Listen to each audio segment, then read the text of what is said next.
No niin, hyvää iltaa kaikille. Mä olen A.P. Pietilä, mä olen Länsiväylän vastaava päätoimittaja ja toivotan teidät tervetulleeksi tähän Metropoli-keskusteluun, jolla on teemana tai otsikkona Matinkylä 2040. Meillä on tänään tarkoitus nyt keskustella sitten näistä tähän kuntaliitosselvitykseen liittyvistä kysymyksistä ja siinä samassa sitten erityisesti tarkastella sitten Matinkylän tai niin kuin näissä selvityksissä puhutaan tai suunnitelmissa puhutaan itse asiassa Matin kaupungin sitten tulevaisuudesta ja erilaisista näkymistä. Mutta aloitetaan esittelyt ja Mikko Pukkinen pyydetään tässä ensimmäiseksi lavalle. Ja taustaksi tähän kerron sen verran, että meillähän oli tässä Länsiväylä teetti mielipidetiedustelun noin viikko sitten, jossa kysyttiin nimenomaan juuri sitä asiaa, että millä tavalla Espoossa pitäisi suhtautua tai espoolaiset suhtautuvat tähän alueelliseen yhteistyöhön. Ja siinä 51% vastaajista oli sitä mieltä, että pitäisi pysyä itsenäisenä, ja sitten 22% oli sitä mieltä, että pitäisi yhdistyä Kirkkonummen ja Kauniaisten kanssa. Ja sitten loppu ei oikein osannut sanoa, että mitä mieltä pitäisi olla. Mutta kuitenkin enemmistö oli tätä mieltä, ja sen verran kun olen nyt perehtynyt tuohon Mikko Pukkisen selvittelytyöhön, niin siinähän on nyt esillä sitten se, että pitäisi rakentaa tämmöistä vahvaa seudullista yhteistyötä ja tällainen verkostomainen malli, jota Espoo on kannattanut, niin ei sitten ole selvitysmiesten niin kuin näkökulmasta se oikea ratkaisu. Ja nyt onkin sitten kysymys siitä, että miten Mikko sä todistat meille nyt sitten tämän sun väittämässä todeksi. Ole hyvä. Kiitoksia meidän kaikkien selvittäjien puolesta ensinnäkin kiitoksia siitä, että tällainen tilaisuus on saatu tänne järjestymään ja täällä on niin suuri joukko kuulijoita paikalla, että se tietysti alleviivaa ja osoittaa sen, että tilaisuuden aihe on ajankohtainen ja mielenkiintoinen.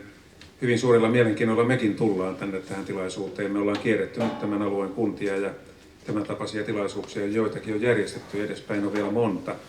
Ja meidän puolelta tämän tilaisuuden ja tämän kampanjan tarkoituksena on se, että me kaiken kaikkiaan tavataan ihmisiä niin, että te voisitte vaikuttaa myös. Me halutaan teiltä kuulla mielipiteitä ja aidosti ottaa se huomioon tätä raporttia ja esitystä valmisteltaessa.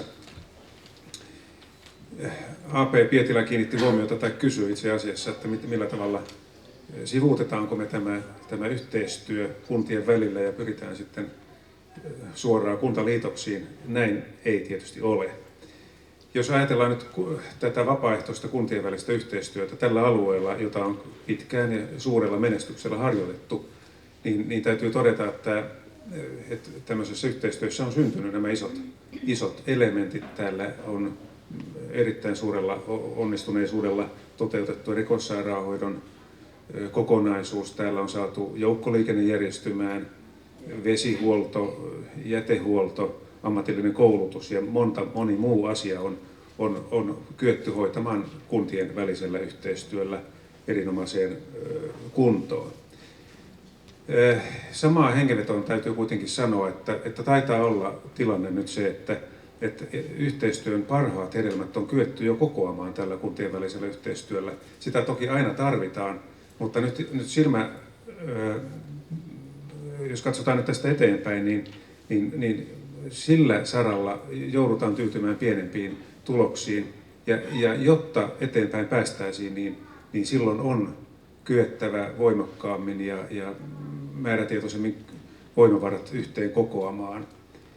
Yhteistyötä tosiaan tarvitaan, mutta luulen, että jos nyt lähtökohdaksi otetaan se, että tällä kaikella pyritään turvaamaan verorahoitteisen hyvinvointijärjestelmän tulevaisuus, niin silloin joudutaan valitsemaan joko hallinnon tai palveluiden väliltä. Ja siinä suhteessa näitä harjoituksia on pakko viedä eteenpäin. Meillä on tarkoitus esitellä teille tämä kokonaisuus nyt meidän 3 puheenvuoron kautta ja keskustellen sillä tavalla, kun tilaisuuden juontaja tätä eteenpäin vie. Tässä on nyt ikään kuin pyritty pähkinänkuoreen, mä en tiedä seisonko kuinka pahasti edessä, tämä asia kokoamaan.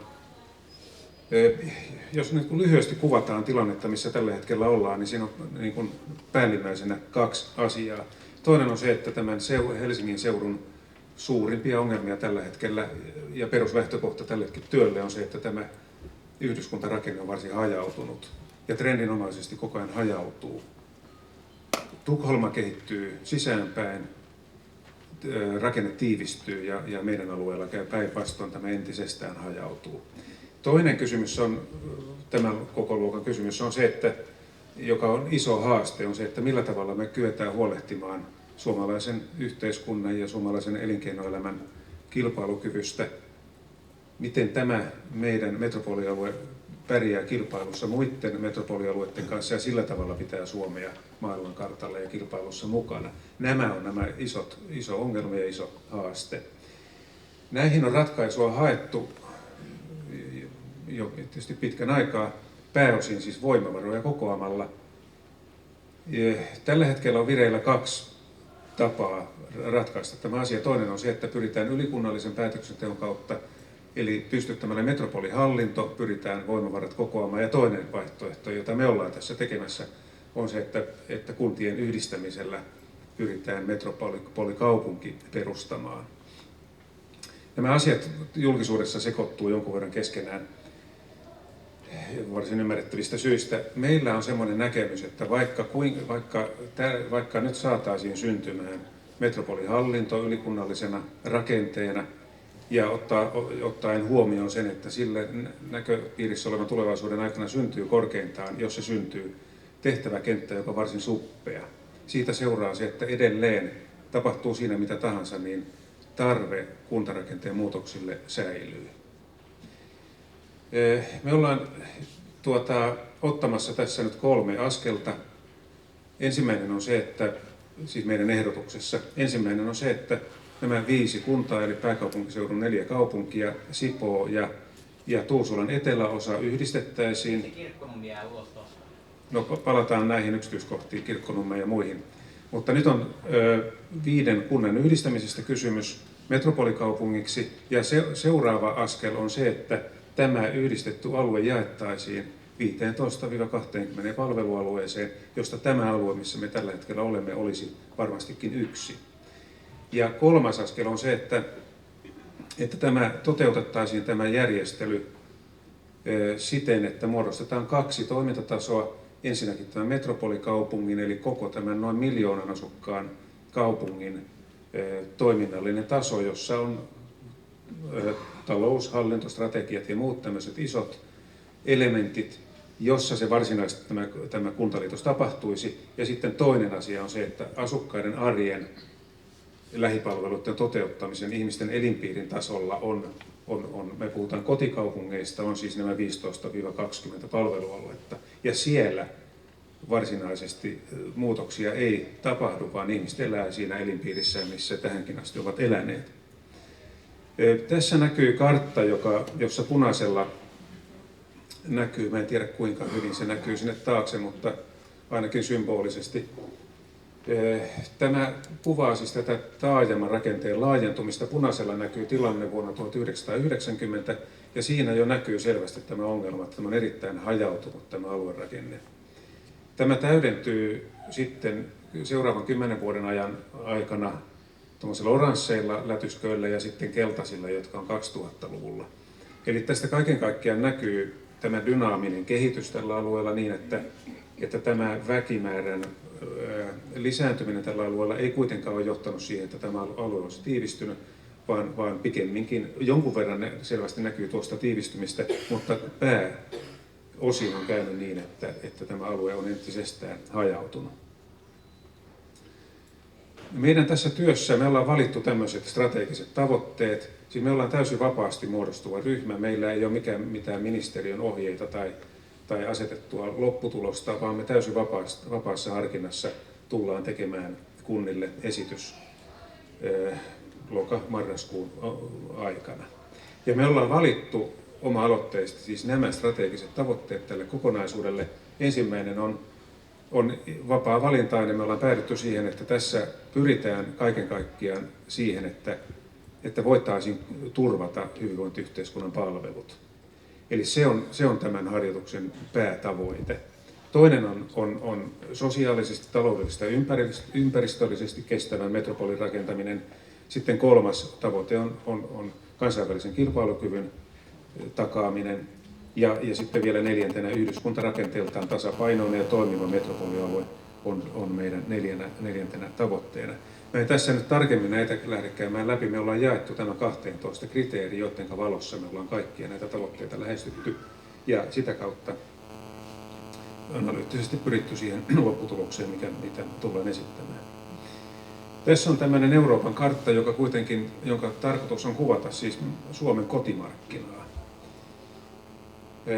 Ja mä näytän tätä kuvaa nyt lähinnä sen vuoksi, että täytyy muistaa, että tämä metropolikaupunkiselvityskin tähtää siis siihen, että Suomi menestyisi, niin kuin alkuun sanoin. Tässä on kysymys siitä, että ei niin kuin naapurikuntien välisestä rajankäynnistä, vaan tässä on paljon suuremmasta asiasta kysymys. Kysymys on ylipäätään siis Suomen menestyksestä tulevaisuudessa. Ja kun tätä skaalataan, tätä kysymystä, tuosta kartasta näkyy noita keltaisia lätkiä. Suomen kohdalla siinä taitaa olla 1 tai 2-3 pienempää. Siis Eurooppa on Suomen kotimarkkina. Meidän väestöosuus koko Euroopasta on noin prosentin-luokkaa, EUsta vähän enemmän kuin koko Euroopasta.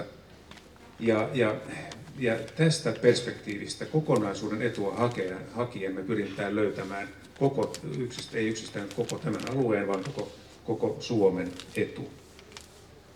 Me tehdään esitys, jonka sitten espoolaiset saa hyväksyä tai hylätä. Tämä prosessi kulkee niin, että tässä ei ole minkäänlaista pakon elementtiäkään tässä touhussa. Me tehdään valtuustolle, Espoon kaupungin valtuustolle esitys tästä, ja jos käy niin, että Espoon valtuusto ei olisikaan tällä meidän kannalla, niin siitä seuraa se, että meillä on mahdollisuus tehdä ehdotus ministeriölle kunnallisen, siis Espoossa suoritettavan kansanäänestyksen toteuttamisesta.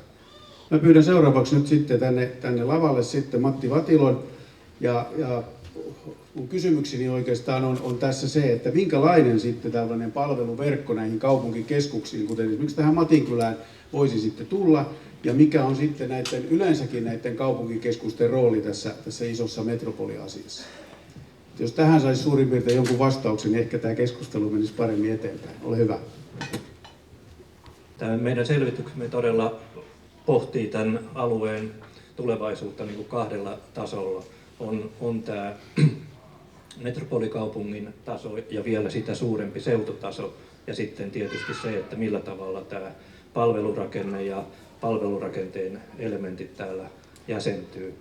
Tässä on ote Uudenmaan vaihemaakuntakaavasta, jossa on tätä taajamarakennetta kuviteltu sinne noin vuoteen 2050 saakka, ja ihan niin kuin Mikko Pukkinen tuossa äsken sanoi, niin siinä on pienillä punaisilla täplillä, jotka ei näy edes eturiville näköjään, niin kuvattu sitten tämmöisiä aluekeskuksia, eli niitä paikkoja, joihin palvelut luontaisesti vois keskittyä. Ne on liikenteellisesti hyvillä paikoilla, ja niissä on olemassa jo sitten semmoista pohjaa, väestöpohjaa, työpaikkoja, että niitä on hyvä siitä edelleen kehittää. Eli on tämä aluerakenteen taso.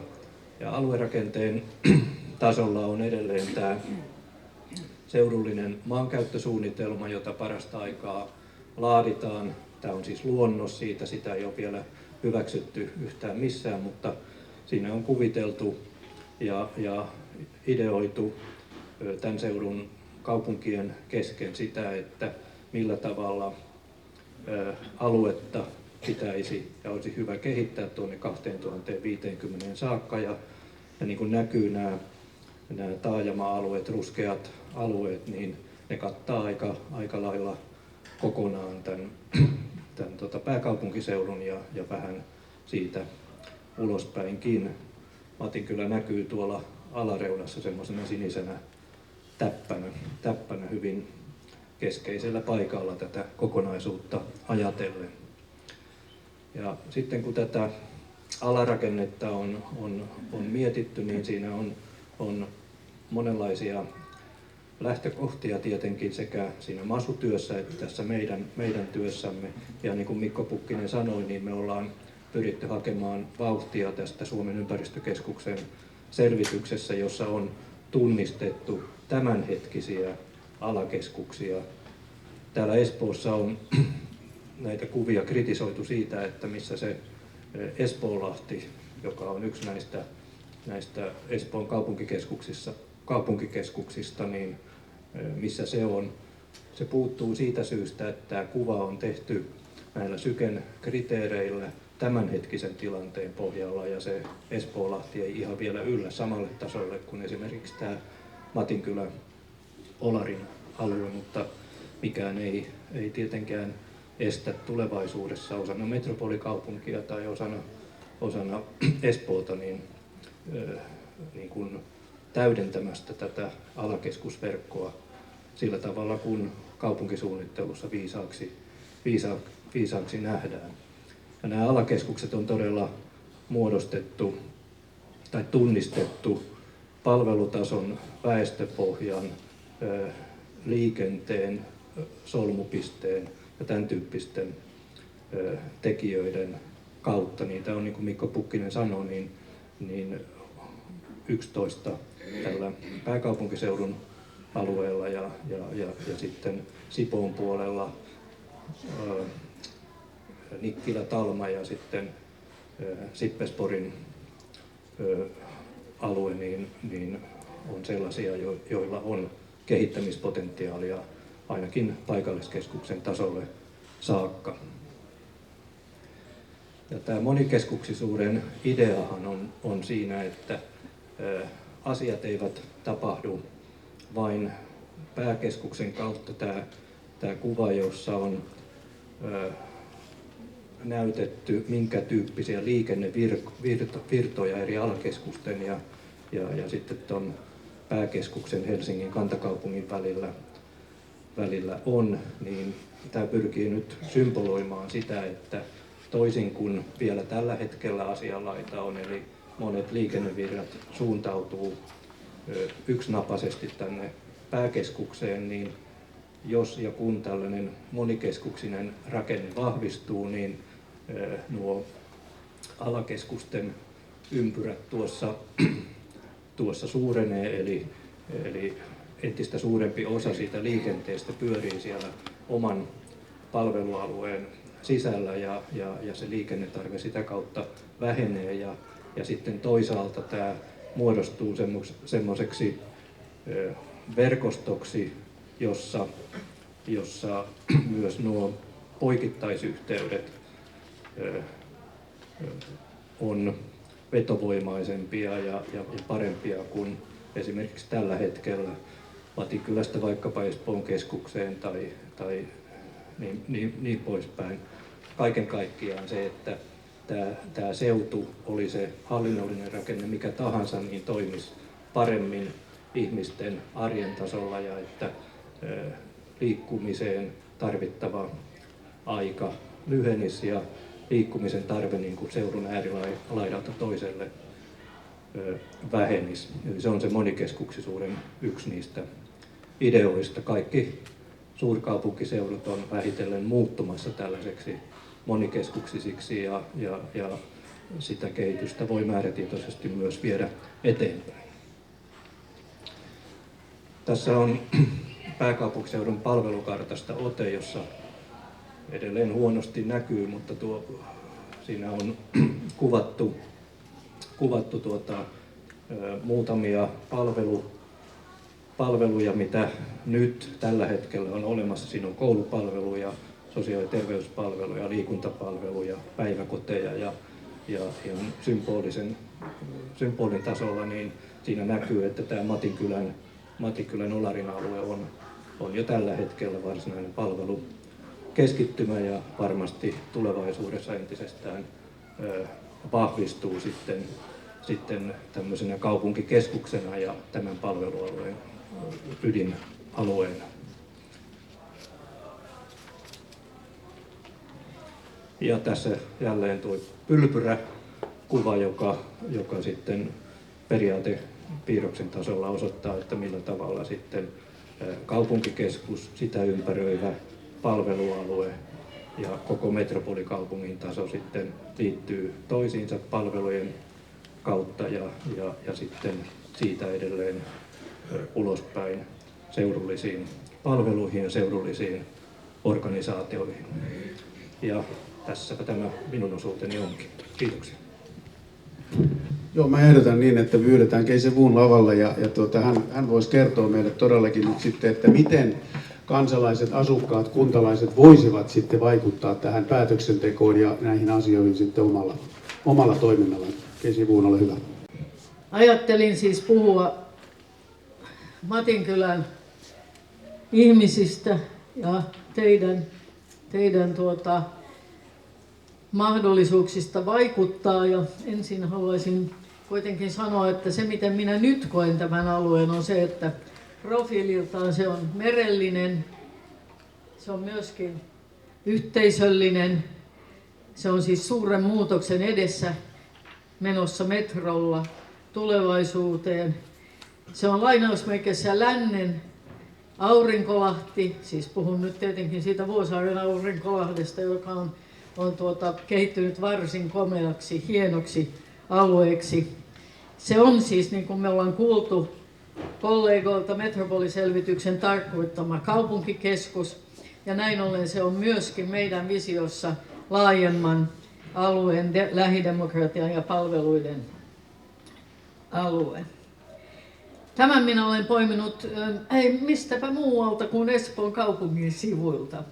Siinä on Helsingin Sanomien juttu, joka julkaistiin sen jälkeen, kun me oltiin tehty esityksemme siitä, että voisi tulla tällainen metropolikaupunki, jossa olisi näitä aluekeskuksia ja niin poispäin. Ja siinä kylläkin leppävaaralainen, eli Espoon yhden toisen kaupunkikeskuksen asukas tiirailee kohti Länsisatamaa muistaakseni ja toteaa, että täältä on hyvä kiikaroida laivoja, ei edes huomaa kuntarajoja. Ja sitten täällä on arkkitehdit, jotka on tehnyt Espoolle tämän alueen tiettyä pohjatyötä, niin piirtänyt hänen näkökenttänsä aina tänne saakka. No, tämä oli siis myöskin se sama kuva, joka tuossa oli ihan pienenä. Eli tässä puhutaan siitä yli 1 miljoonan asukkaan metropolikaupungista, joka jakaantuisi näihin kaupunkikeskuksiin. Tästä 1 miljoonasta asukkaasta haluaisin sanoa sen, että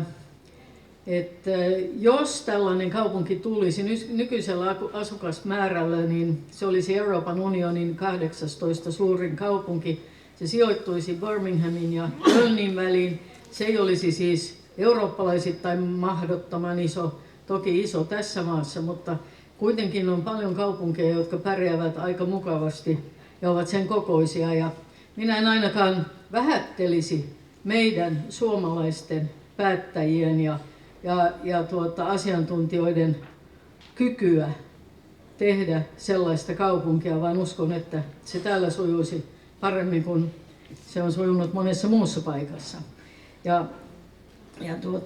Ainakin niin kuin pidän sitä hyvin mielenkiintoisena, henkilökohtaisesti mielenkiintoisena visiona, koska olen jotenkin kyllä varma siitä, että tällä tavalla me ei pärjätä niin kuin 2040, 50, 60 tällä rakenteella tulevaisuudessa. Tällainen sen lisäksi, mitä kollegat on sanoneet tästä isosta kaupungista, niin on niin, että jokaisessa eurooppalaisessa kaupungissa on niin sanottu pääkeskus, jonka ympärillä sitten rakentuu tämä koko niin kuin keskusten, siis muiden keskusten verkosto, jotka on urbaaneja kaupunkikeskuksia, jalankulkualueita ja niin poispäin, niin kuin tämä on. Mutta kyllä niissä on se pääkeskus. Ja se eroaa näistä muista sillä, tai koko maasta sillä, että sen tuottavuus, siis yksityisen sektorin tuottavuus on selvästi korkeampi kuin mitä se on muualla maassa.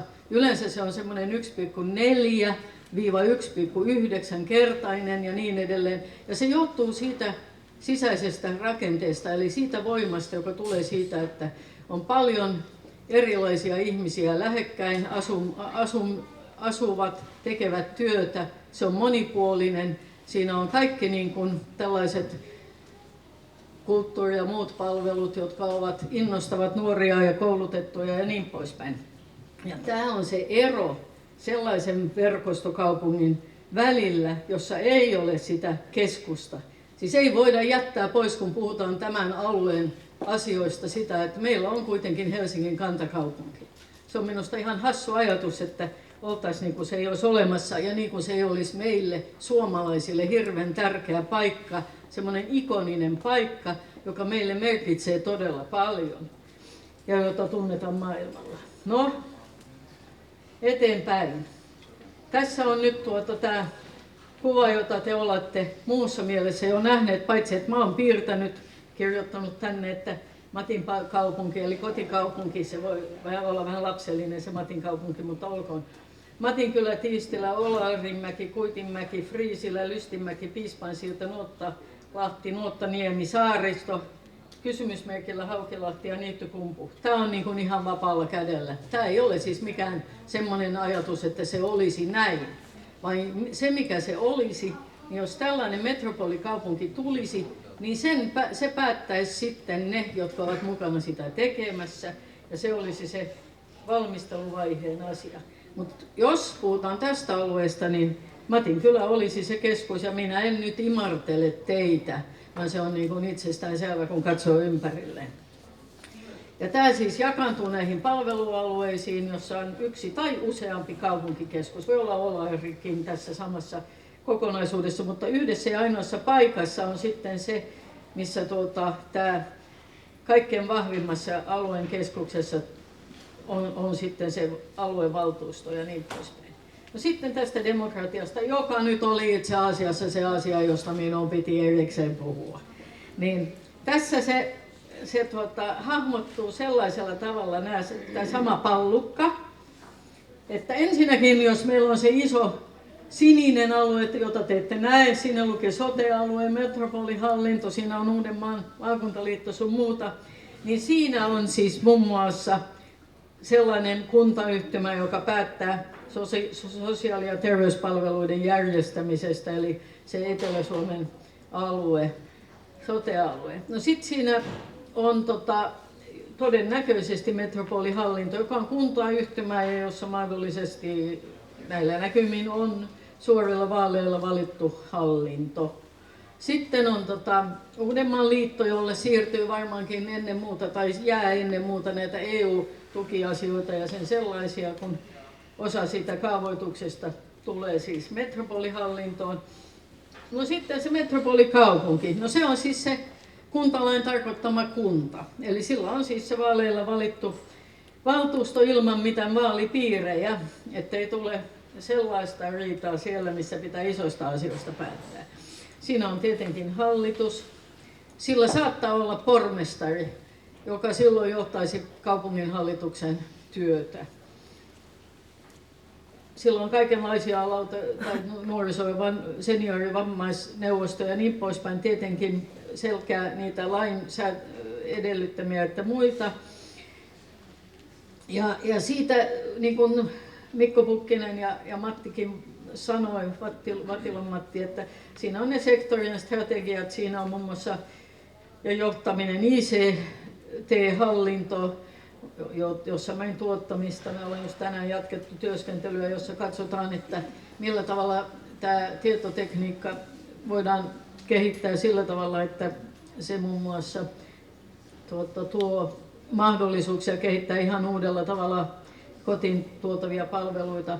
Sitten tässä on siis sote, palvelutuotannon käyttäjäraadit sun muut. Täällä on siis lautakunta, joka vastaa sote-palveluiden tuottamisesta metropolitasolla. Siinä on tietysti koulujen johtokunnat ja muuta. Kansanäänestyksiä toteutetaan varmasti sillä isolla alueella. Siinä on osallistuvaa suunnittelua, sellaista, jota nyt tällä hetkellä harrastetaan tietyillä alueilla, täällä niin kuin pääkaupunkiseudulla aika hyvinkin, jossa asukkaat ovat aktiivisesti mukana tekemässä näitä suunnitelmia. Muun muassa Kivistön alueella on tehty tätä ja Maunulassa, Helsingissä ja niin poispäin. Ja osallistuvaa budjetointia, sitä ei ole kovin paljon harrastettu, mutta se kuuluu myöskin niihin asioihin, jotka ilman muuta pitäisi toteuttaa kaikilla tasoilla.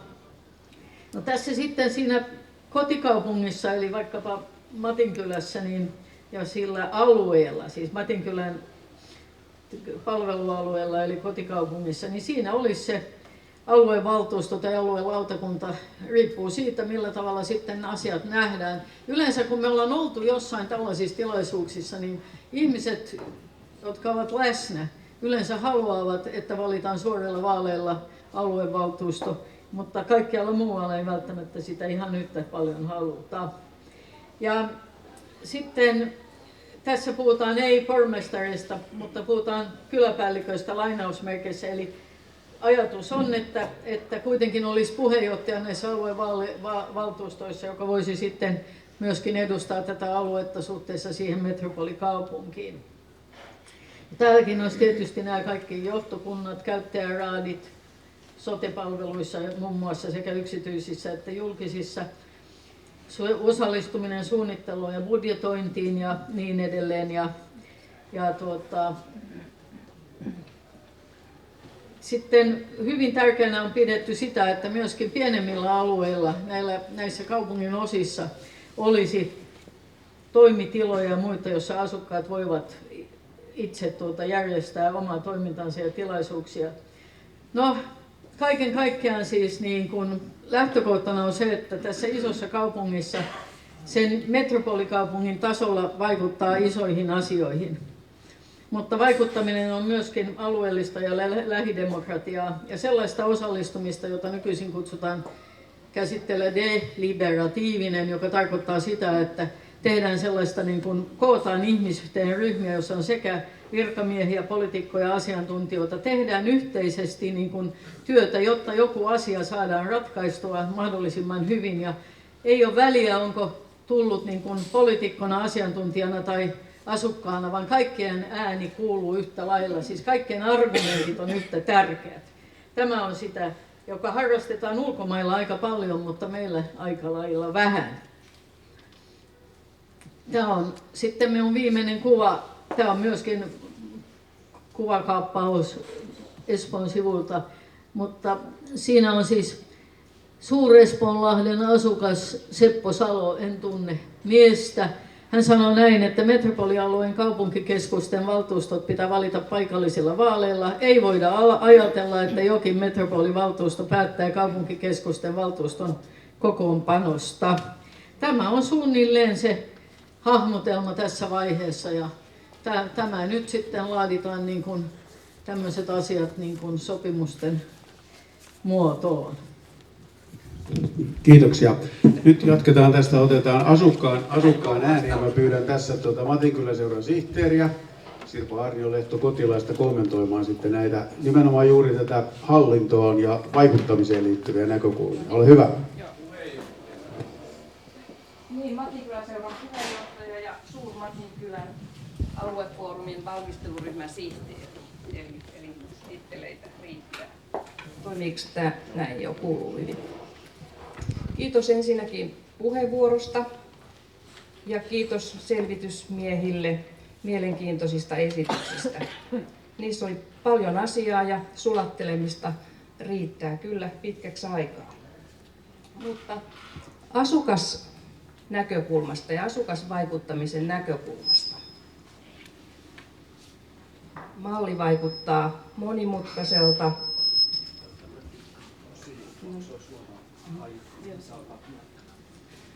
Ensimmäinen vaikutelma on tosiaan, että malli on kovin monimutkainen, monitasoinen.